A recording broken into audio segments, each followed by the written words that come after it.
it's amazing how the body changes when you've got a 38-inch waist and 19-inch arms, and then all of a sudden you've got a 20-inch arm with a 30.5-inch waist. Well, Glenn, yesterday morning, I sucked it in a bit and got it at the narrowest point. It's 30.5, it's definitely under 31 inches.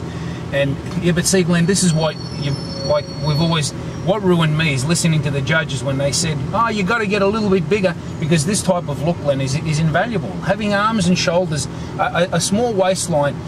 The other day, they had this digitally enhanced photo of Frank Zane next to Ronnie Coleman. You got no idea what what Frank Zane looked like digitally enhanced.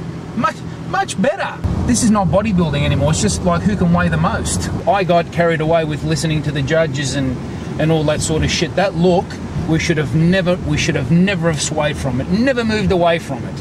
Weighing 235 or 240 pounds, having a waistline, you know, about 8 inches bigger than what my one is now, and having the same arm size or less, does definitely not look as good as being 93 or 94 kilos or whatever it is that I am at the moment, with a waist that's just over 30 inches and arms that are approaching the 20-inch mark cold.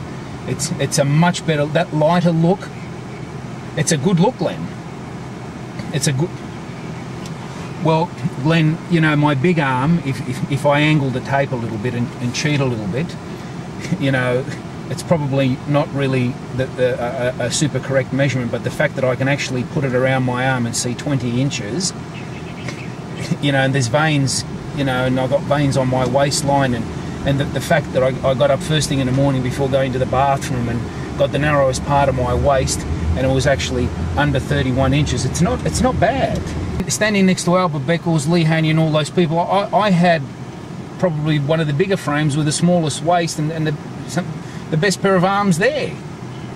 Maybe Greg DeFerro would have had arms a little bit bigger, but the structure was not like mine. This is a look I can create with training and eating the way that I, you know, eating protein and carbohydrates and all the other nutrients, along with the correct training and you know, other ratios of cardio and, you know, and everything else that goes along with this. This is the look you create.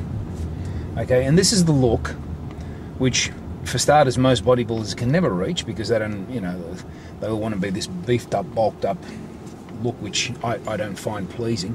But the general public looks at this type of physique and says, if it's a woman, she goes, wow, that's not bad. I wouldn't mind my husband looking like that, or I wouldn't mind a man, you know, being built that way. And a man will look at you and say, that's achievable. I wouldn't mind looking that way. And, you know, it certainly is achievable. And not only is it achievable, the truth of the fact is that if you follow things the way and listen to me and follow my instructions, it's actually not that hard to do.